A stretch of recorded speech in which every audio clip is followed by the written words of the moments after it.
Basically, I started hanging with guys in the neighborhood there. One guy introduced me to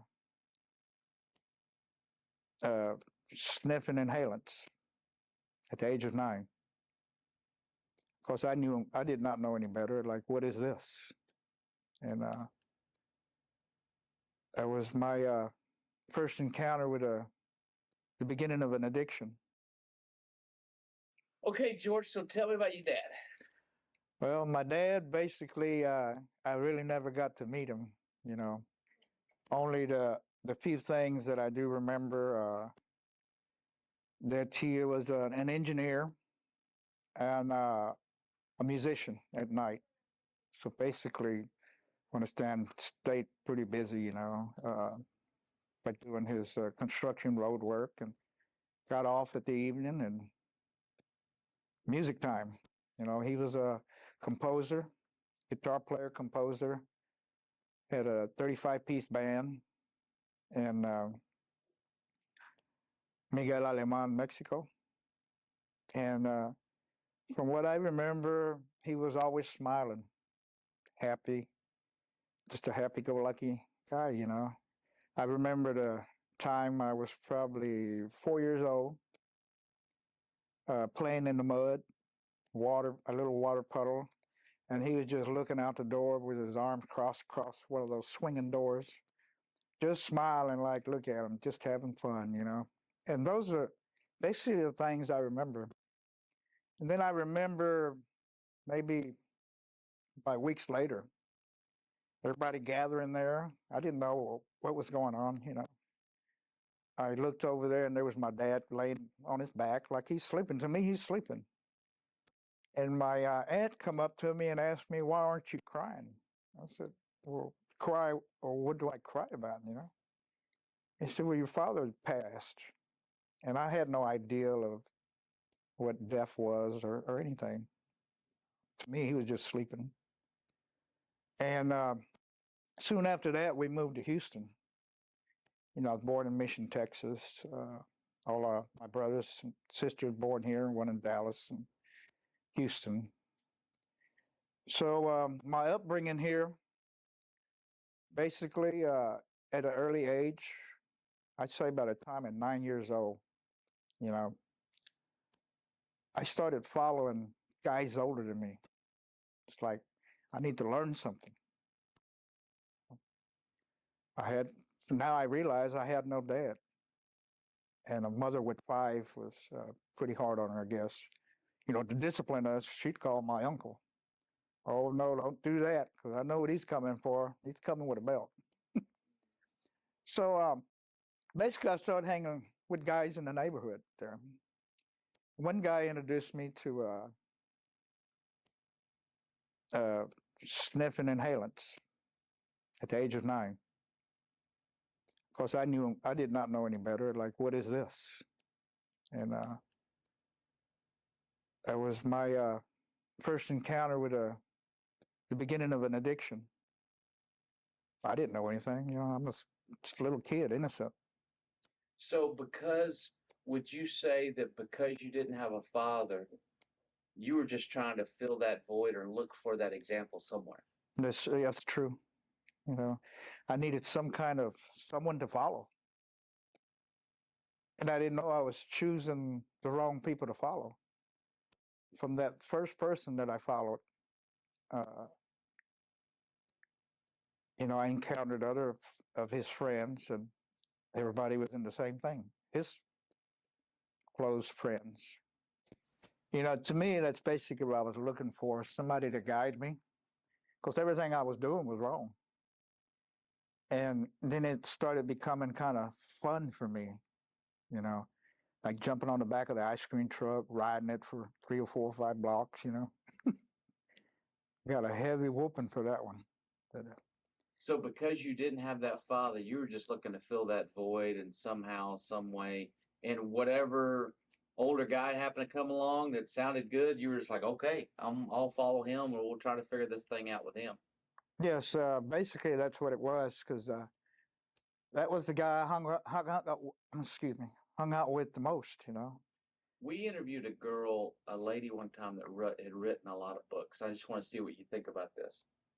She said that if a young boy grows up without a father, he'll find some man and try that on and see if it fits, see if it makes sense for them. Does that make sense to you? What do you think?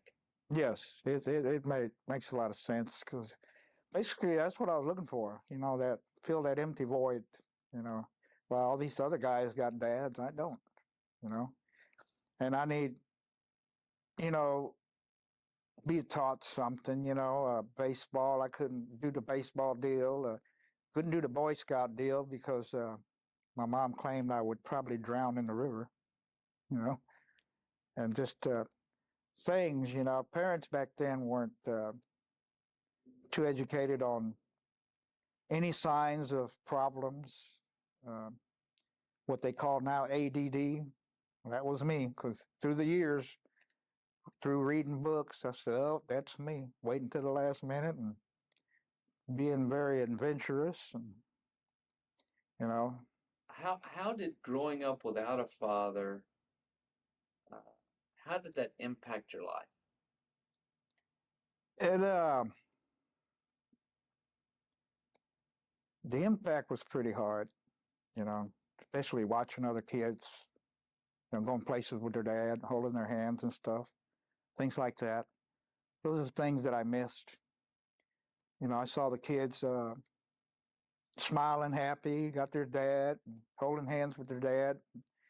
Me, I have nobody but this skid row at the time that I was learning all these bad things, all these bad habits, you know. Did that make you angry when you were a little not father? Was it frustrating? Was it disappointing, angry? No, not so much. I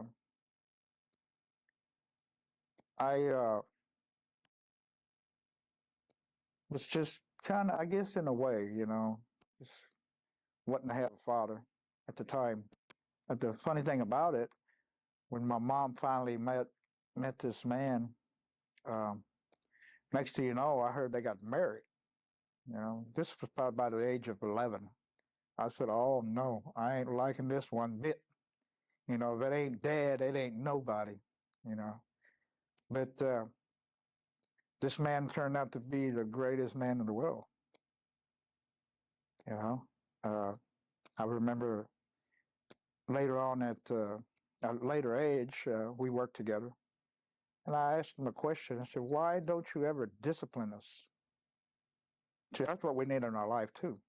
I never had discipline. And he claimed that we weren't his sons.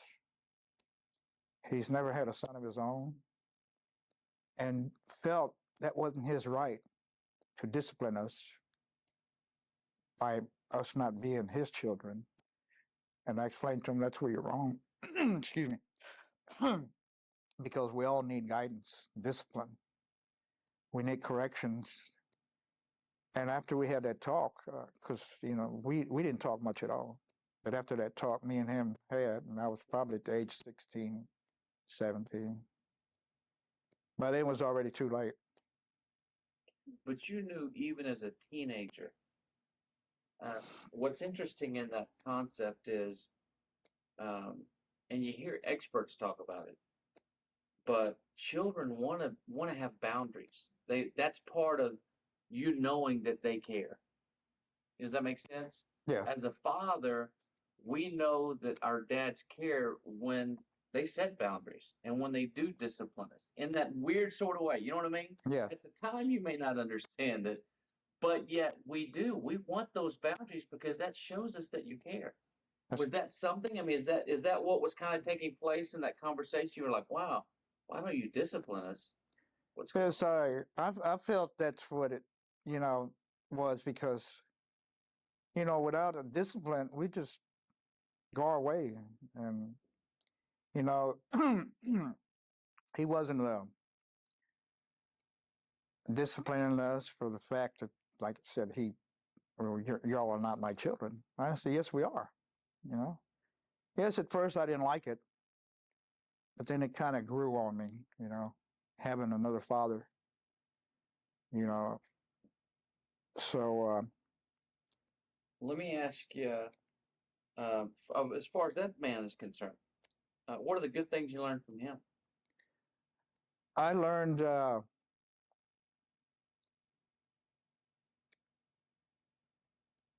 how to work. Of course, I've always liked to work.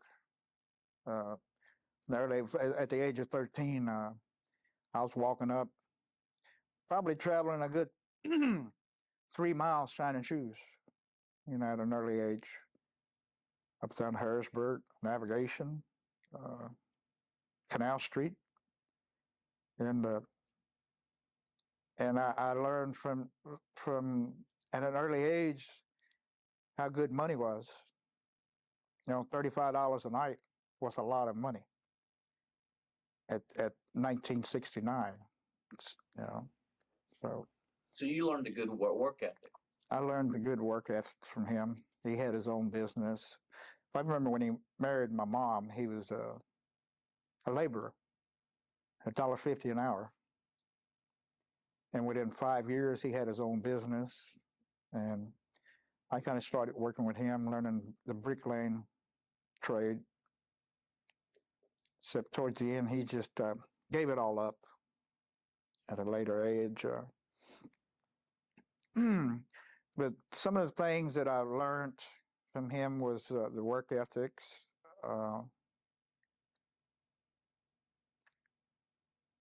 and love, because he cared so much for us that we couldn't understand why a man that is not our father would literally go out of his way for us and don't let nobody speak bad about us, because he would get hot, ready to set somebody on fire, So I started learning then that this guy really cares, He's a stepdad, but he treats us like his own children now. But I believe after that talk we had, he finally said, "Oh, okay, this is what they want." And he started, disciplining us towards the end there. So I did learn a lot from him, Tell me a little of your story as far as how you got to the place of incarceration and kind of just along those lines, how you got into whatever it is that led to that. Give me a little bit of your background. Well, at the beginning, at the age of 15, again, following the wrong people. It's always the wrong people. I got with a crowd at the age of 15, 16, and then I was introduced. It's no longer inhalants. It was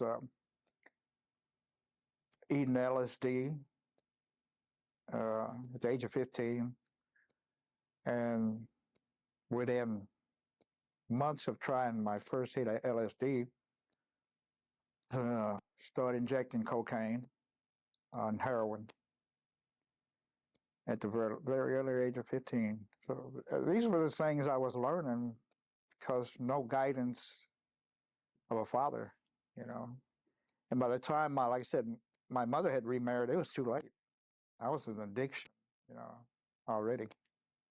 And it was a good feeling to me. Now I'm starting to feel, well, now it doesn't feel so bad, not having my real father around anymore. All the pain is going away. But I realize that the pain never goes away.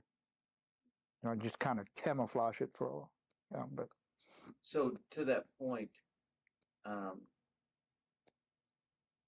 that was the huge impact in that there was maybe an anger or a wound or this sadness or abandonment that you were dealing with as a result of your dad not being there. Yes, I believe it all comes down to not having a father figure.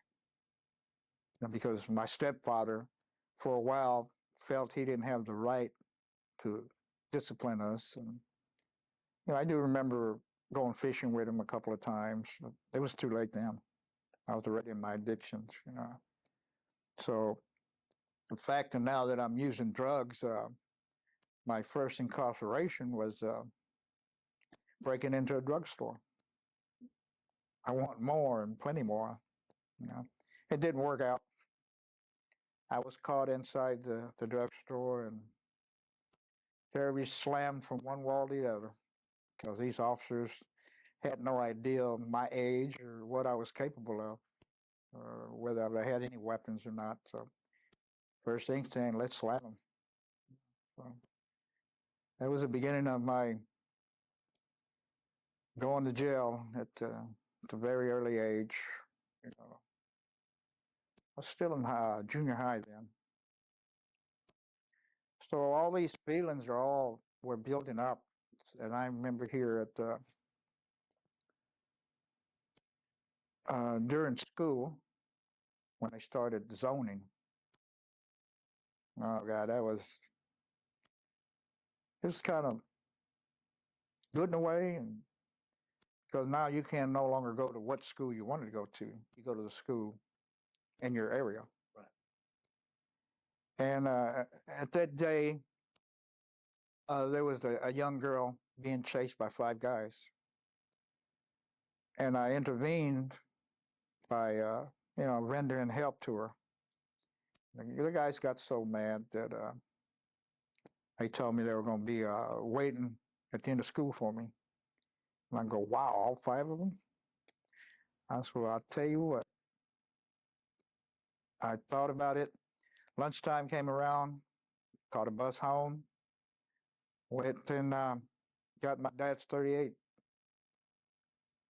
And I came back to school, and sure enough, at the end of school, there they were at the corner waiting for me. So I had no choice. I had to pass by them in order to catch my bus. And as soon as I passed by one, I heard one of them say, hey, you can't walk through that yard, because actually I just cut to not walk in front of them. I said, well, I'm going to walk by them. Let me walk behind them. So I kept walking. But anyway, the first guy that put his hand on my shoulder, and I turned around and stuck 38 under his neck. And I don't know what kept me from pulling the trigger. Maybe him pleading for me not to kill him. And at that moment, there was a plainclothes officers patrolling because they knew there was going to be some rioting going on. So I actually just ran, threw the gun and ran, and I was caught. So also, for that wrong choice I made, I was barred from every school in HISD district. I could no longer go to school at all at the age of 17. So that was a lot harder on me not being able to get any education, because my parents just couldn't up and leave the state just to put me in school. They just bought the house. So now here I have to choose, what do I do now? That's well, I know how to work. So at an early age, I started working, but still in my addictions. It was very hard on me. And sometimes I see how hard it was with no education, but until I probably get my GED, and I've come so close to it, and something always happens. And, yeah, I believe it all boils down to not having that father figure. I was just straying away. My brother's playing in the yard. I'm playing 1 block away. And as I was getting older, from 1 block to 5 blocks to 1 mile to 3 miles, and first one to leave home to another state at the age of 21. So always looking, it's like there's something missing. There's always something missing, regardless of whether I had a job, making good money. There was always something missing. If you could, to your father, if you could say one thing to your father right now, what would it be? And I loved him very much, and I miss him. And I wish he was here, but that's impossible. You are a father yourself, right? That's correct. Let me ask you this. What's the best thing about being a father? Their love. Now, I missed all my, I have one daughter and two sons. I missed them growing up because of my addictions, you know. And they're there for me now, but it took a very long time. How do you think that's impacted their life? Pretty hard. And I've dealt with my daughter, her telling me one day when I was up in Wisconsin at a dinner we had, said, "Dad, I remember you calling me. I was 2 years old, and I remember this." It's because she said, "Oh, you're up there with Santa Claus because you know the snow and the cold." I said, "Yes, I'm up here with Santa Claus." She said, "Dad, I used to sit on the porch and wait for you to come home." And that just like broke my heart. And the fact that my absence, you know, and at first it hurt for her to call another man dad, but I had to realize that man was there for her, and I was not. So I had to understand the fact that this was also a great man for her, for my daughter, because he stuck with her and he's still sticking with her. And I have no regrets on that because she does have a good upbringing, and that I thank her mother and stepfather for that. It's still a little hard. We're still working on our bond, you know. With this last incarceration, oh, there he goes again. And here for a couple times, she wouldn't even answer my calls. She would answer my text messages, and got to where she wouldn't even answer the text messages. And I'm going, whoa, you know. I said, I don't blame her because here I go again. You know, we were building a great bond. I mean, it was getting so good that this last incarceration just broke her heart again. So she's an adult now, but it did break her heart, I'm sure. How long have you spent in were you in prison or jail or both? I've been in all. Probably 12 years of my life that I've spent incarcerated, different occasions, prison 4 times, incarcerated 4 times. And I remember this last evaluation I got with one of the state doctors. She asked me why I was still getting in trouble at my age. And I told her, I don't know. You're the doctor, and you find out maybe you can explain it to me why. Got no answer on that one. And again, she brought the fact that, well, usually it's a loss of a family member, like your dad, or sexually molested. Those things seem to drive people to drinking and drugging, you know. So it's always a pain of it. But I realize if you hold everything in, it just gets worse. You know, you have to share what's going on with your life. You know. 2 more questions and then we'll wrap it up. What, and this can be as it relates to your stepfather or your dad, what do you wish he would have done differently? My stepdad? Yeah. Discipline us at an early age. Definitely discipline us. You know, we all need correction. Doesn't matter what age we are. I still need corrections, you know. How about if you had a friend who was going to be a father for the first time, what advice would you give him? Be prepared. It's not an easy task. And it's not just all about sex. You know, a lot goes with marriage. You have to be ready to step up to the plate. Be the husband you're supposed to be. And also, you know, be the son you're supposed to be, the brother you're supposed to be. And I would also say, talk to your children, talk to your kids, talk to your boy, especially your daughter. Fathers should talk to their daughters. It's their job. Because kids these days, and always, all they want is be heard. They just want to be heard. And they want love. Hug your child at least once a day.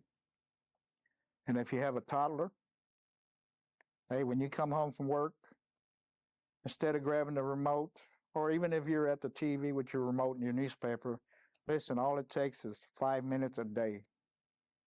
Take that toddler, bounce him up and down on your knees, 5 minutes. That's all it takes. Set him back down, and he's got his cup full. And he's always going to remember that. It's like a book I read, Dr. Vincent Peale stated that in Africa, they never had a delinquency problem. Of course, children were kidnapped and brainwashed to use weapons and kill and destroy. But they had never had a delinquency problem for the fact that all babies were carried in pouches up until the age of 2, whether it was the mother or the father or the uncle dudes, papa dudes, even the children. And I'm sure you've seen kids carrying babies in tote sacks, the sacks they use. Well, that shows that child the warmness of the body. It shows that child a lot of love, that warmness. It's like I always say, would you rather receive a hug or ask for one? So you fathers out there, be the man you're supposed to be. Step up to the plate. What I wanted to say as far as, you guys incarcerated behind those walls, TDCJ system. Listen, talk to the young guys in there, tell them what it's about, how you being incarcerated. As for me, I lost respect for my children. Everything's good now because I never gave up. Just keep calling them. Hey, Dad, can I call you back? Call them back. I always say never give up. And, what hurt me when I was incarcerated, my ex-wife telling me that, when your son was in school and through your absence, in school, he used to tell people he did not have a dad, that his dad had passed away because during meetings, PTA meetings and everything, how they ask the kids, hey, what does your dad do for work? Well, he didn't want to lie, and he didn't want to expose me. And so, I was out there. I was dealing drugs, pretty heavy. And he felt the best thing to do is just say, I don't have a dad. And it hurt me. It hurt me real bad to know that my son was telling people he had no dad. But now he hugs me every day, calls me dad. He'll call me up. Everything's all good now. To the grace of God that I never gave up, staying in touch. So. And I encourage you guys in TDC system. They have curriculums going on. It's called Maximize Manhood. And it will open your eyes up. And it will teach you to be the father you're supposed to be. And I'll say it's never too late. Never give up on your children. Always call them and keep calling and keep calling. And eventually they will give in and it'll all be good. Watch the Father Effect movie for free on YouTube.